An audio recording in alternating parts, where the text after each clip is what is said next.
रब तमन्ना है मुझे जन्नत में आना है तले अर्शे बरी एक রামাদানকে সামনে রেখে আমাদের প্রস্তুতি কি হবে?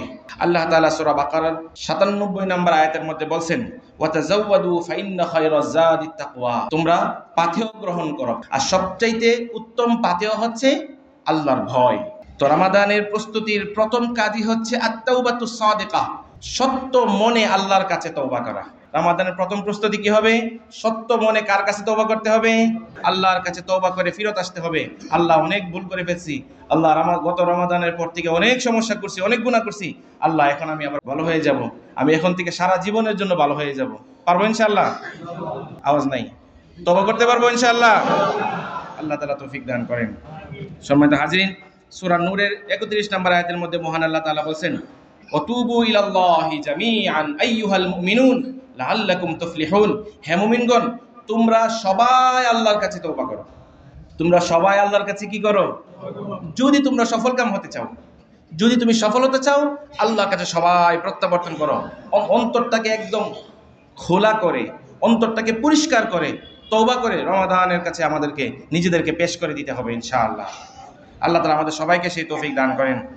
সম্মানিত হাজিরিন, রামাদানের দ্বিতীয় প্রস্তুতি হচ্ছে আল্লাহর কাছে দোয়া করা। জোরে বলেন, আল্লাহর কাছে কি করা? দোয়া করা। আমাদের কোন সালাফ থেকে বর্ণনা আছে, আন্নাহুম কানু ইয়াদউনাল্লাহা সিত্তাতা আশহুরিন আইয়ুবলিগাহুম রমাদান। রমজান মাস আসার ৬ মাস আগে থেকে আল্লাহর কাছে দোয়া করতেন। রমজান আসার কয় মাস আগে থেকে? ৬ মাস আগে থেকে আল্লাহর কাছে দোয়া করতেন, আল্লাহ আমাদেরকে রমজান পর্যন্ত পৌঁছায় দেন। সুম্মা ইয়াদউনাহু খামসাতা আশহুরিন বাদাহা হাত্তা তাকাব্বালা মিনহুম। অতঃপর রমজান চলে গেলে বাকি আরো ৫ মাস আল্লাহর কাছে দোয়া করতেন, আল্লাহ রমজানে যত ইবাদত বন্দেগী করছি সেগুলো আপনি কবুল করেন। রমজান আসার আগে ৬ মাস আল্লাহর কাছে দোয়া করতেছে, আল্লাহ রমজান পর্যন্ত আমাদেরকে পৌঁছায় দেন। রমজান যখন চলে গেল, রমজানের পর থেকে আরো বাকি ৫ মাস আল্লাহর কাছে দোয়া করতেছে, আল্লাহ রমজানে যত ইবাদত বন্দেগী করছি সেগুলোকে আপনি কি করেন?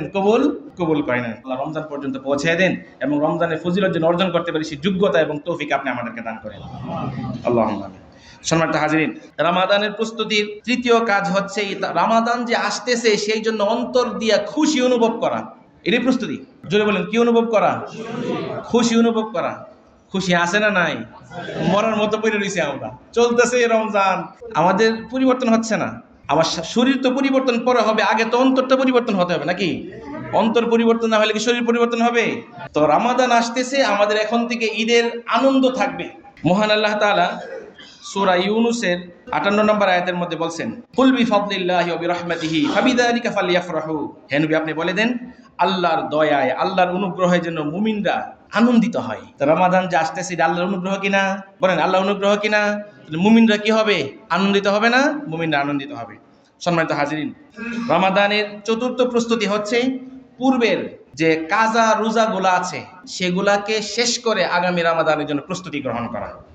এটা পুরুষদের ক্ষেত্রে খুবই কমই হইতে পারে, বাকি মহিলাদের ক্ষেত্রে এমন একটা থাকতে পারে যে রামাদানের একটা বিশেষ তারা রোজা রাখতে পারে না। অনেকের এলাকার যে মা বোনরা শুনতেছেন, রামাদানের আসার আগে বিগত রামাদানের যে কাজা রোজাগুলো আছে সেগুলো আমরা শেষ করে নেব ইনশাআল্লাহ। আম্মা জান আয়েশা রাদিয়াল্লাহু তাআলা আনহা বলছেন, কানা ইয়াকুনু আলাইয়া সুম মিন রমাদান, যে আমার উপরে রমজানের কাজা রোজা থাকতো, ফামা আস্তাতি আন আকদিয়াহু ইল্লা ফি শাবান। কাজা রোজাগুলো আমি শাবান মাস ছাড়া পূরণ করতে পারতাম না। সম্মানিত হাজিরিন, রামাদানের আরেকটা গুরুত্বপূর্ণ প্রস্তুতি হচ্ছে যেই সমস্ত কাজ রামাদানে ইবাদত বন্দেগী থেকে আমাদেরকে গাফেল করে সেই সমস্ত কাজকে রমজানের আগে শেষ করে ফেলা। রমজানে যত কাজ আপনার পরিকল্পনা ছিল সবগুলো রমজানের আগে নিয়ে আসেন, এনে রমজানের আগে সব কাজ শেষ করে রমজানে আল্লাহ তাআলা ইবাদতের জন্য ফারিগ হয়ে যাবেন ইনশাআল্লাহ। পারবেন ইনশাআল্লাহ? আল্লাহ তাআলা তৌফিক দান করেন। আল্লাহ তাআলা বলেন সূরা আলী ইমরানের ১৩৩ নম্বর আয়াতের মধ্যে, ওয়াসারিউ ইলা মাগফিরাতিম মির রাব্বিকুম ওয়া জান্নাতিন আরদুহাস সামাওয়াতু ওয়াল আরদু উইদ্দাত লিল মুত্তাকিন। তোমরা প্রতিযোগিতা করো ওই জান্নাতের দিকে যেই জান্নাতের প্রশস্ততা আসমান এবং জমিনের সমান।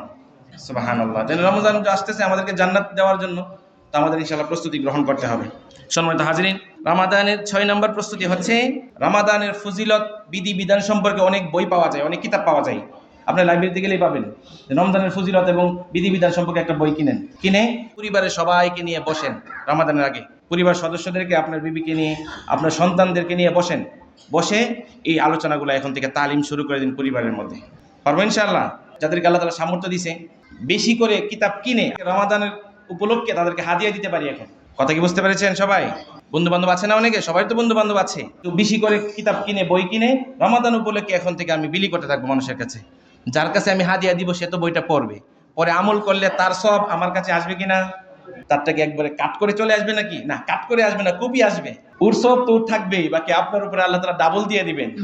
সম্মানিত হাজিরিন, এই জন্য যেটা বললাম যে পরিবারের সদস্যদেরকে নিয়ে রমাদানের ফজিলত, এই যে আজকে অনেক কথাই বললাম রমজানের ফজিলত সম্পর্কে, এই বিষয় নিয়ে আলোচনা করা, বই কিনে আলোচনা করা, হ্যাঁ, এদের কিনে তালিম করা ঘরের মধ্যে রমাদান বিষয়ক। ঘরের মধ্যে যেন একটা রমাদানের ফুর্তি এখন থেকে শুরু হয়ে যায় ইনশাআল্লাহ। সম্মানিত হাজিরিন, রমাদানের প্রস্তুতির 7 নম্বর পয়েন্ট হচ্ছে মসজিদে অবস্থান বৃদ্ধি করা, বেশি থেকে বেশি মসজিদে থাকা। মসজিদে বেশি থেকে বেশি অবস্থান করে কি মসজিদে বসে বসে আরেকবার নামে গীবত করুন, এটা কইছি না। মসজিদে বসে মসজিদে কাজ করতে হবে। মসজিদে থাকলে একটু চেষ্টা করলে অনেক ইবাদত বন্দেগী করা যায়, যেটা বাইরে গেলে আপনি পারবেন না। কারণ এটা একটা আল্লাহর রহমতের জায়গা, আল্লাহর ঘর এটা, এখানে থেকে আপনি অনেক ইবাদত বন্দেগী করতে পারবেন। এই জন্য মসজিদে অবস্থান বৃদ্ধি করা, যে যেখানে আছি ওখানে মসজিদে একটা সময়টা বেশি দেওয়া। যে এখন প্রস্তুতি কি, যে আগে ঢুকতাম জোহরের নামাজের সময় 1:20-এ, এখন থেকে রমজানের প্রস্তুতির জন্য এখন 1:10-এ ঢুকবো, আগে ঢুকবো, পারবো ইনশাআল্লাহ। সম্মানিত হাজির, মসজিদে অবস্থান, মসজিদের সাথে নিজের অন্তরটাকে ঝোলায় রাখা, এটা অনেক ফজিলতের জিনিস। হাদিসের মধ্যে আছে বুখারী শরীফে, রাসূলুল্লাহ সাল্লাল্লাহু আলাইহি সাল্লাম বলেছেন 7 শ্রেণীর ব্যক্তিকে আল্লাহ তাআলা কিয়ামতের দিন আরশের ছায়ার নিচে স্থান দিবেন। তার মধ্যে এক রকমের ব্যক্তি হচ্ছে ওয়ারাজুলুন কলবুহু মুআল্লাকুন বিল মাসাজিদ, এরকম ব্যক্তি যাদের কলবটা মসজিদের সাথে ঝুলে থাকে। যাদের কলবটা কিসের সাথে ঝুলে থাকে? মসজিদের সাথে ঝুলে থাকে। তাইলে আমরা মসজিদের অবস্থানটাকে এখন বাড়ায় দিব ইনশাআল্লাহ। রাসূলুল্লাহ সাল্লাল্লাহু আলাইহি সাল্লাম বলেন আহাব্বুল বিলাদ ইলাল্লাহি মাসাজিদুহা, আল্লাহ তাআলার কাছে সবচেয়ে শ্রেষ্ঠ জায়গা হচ্ছে মসজিদ। শহরের সবচেয়ে শ্রেষ্ঠ জায়গাটা কি? মসজিদ। ওয়া আবগাদুল বিলাদ ইলাল্লাহি আসওয়াকুহা, আর সবচেয়ে নিকৃষ্ট জায়গা হচ্ছে বাজার। সবচেয়ে নিকৃষ্ট জায়গা কি? আমরা মসজিদে এসে সময় দিতে রাজি না, কিন্তু বাজারে গিয়া একদম আধা ঘন্টা, 1 ঘন্টা, 2 ঘন্টা সময় চলে যাচ্ছে, আমাদের কোনো খবর নেই। তো আল্লাহর ভাষায় যেটা নিকৃষ্ট ওখানে থাকতে পারতেছি, কিন্তু আল্লাহর ভাষায় যেটা কল্যাণকর ভালো জায়গা ওখানে থাকতে আমাদের মনে প্রস্তুত না। এটাকে পরিবর্তন করতে হবে, মসজিদের সময় বৃদ্ধি করতে হবে। মসজিদের সময় বেশি দেন, গুনাহ হবে না, চোখের হেফাজত হবে, কলবের হেফাজত হবে ইনশাআল্লাহ।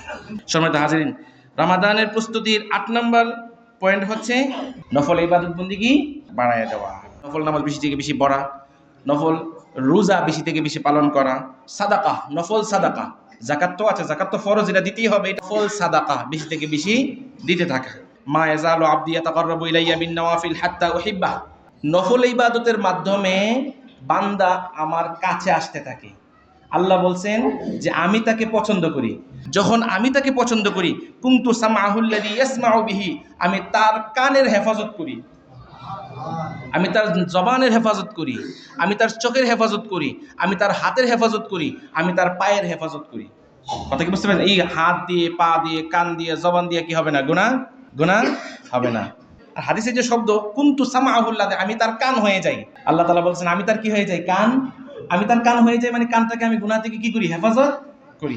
এরপরের অংশের মধ্যে আল্লাহ তাআলা বলছেন ওয়াইন সালানি লাউতিয়ান্না, যদি সে আমার কাছে কোনো কিছু চায় আমি তাকে অবশ্যই দান করি, এবং সে যখন আমার কাছে কোনো আশ্রয় চায় আমি তাকে অবশ্যই আশ্রয় দান করি। তো রমাদানের প্রস্তুতির এই 8টা বিষয় আমরা আলোচনা করলাম। আল্লাহ তাআলা আমাদের সবাইকে এখান থেকে প্রস্তুতি গ্রহণ করার তৌফিক দান করেন। সবকটা নিয়ে শেষ করে দেই। 1 নাম্বার আত-তাওবাতুস সাদিকা, আল্লাহর কাছে কি করা? তওবা করা। 2 নাম্বার হচ্ছে দোয়া করা। 3 নাম্বার হচ্ছে এই রমাদানের জন্য খুশি হওয়া। 4 নাম্বার হচ্ছে বিগত রমাদানের যে ওয়াজিব ফরজ রোজাগুলো আছে সেগুলোকে পূরণ করা। 5 নাম্বার হচ্ছে রমাদানের যে আমলগুলা, যে কাজগুলো আমাকে রমাদানের ইবাদত থেকে গাফিল করবে সেগুলো আগেই কি করে ফেলা? শেষ করে ফেলা। 6 নাম্বার হচ্ছে পরিবারের সদস্যদেরকে নিয়ে তালিম শুরু করে দেওয়া। 7 নাম্বার হচ্ছে মসজিদে অবস্থান বৃদ্ধি করা। 8 নাম্বার হচ্ছে নফল ইবাদত বন্দেগী বৃদ্ধি করা। আল্লাহ তাআলা আমাদের সবাইকে রমাদানের প্রস্তুতি গ্রহণ করে যেন আমরা রমাদানের জন্য প্রস্তুত হতে পারি সেই তৌফিক দান করে।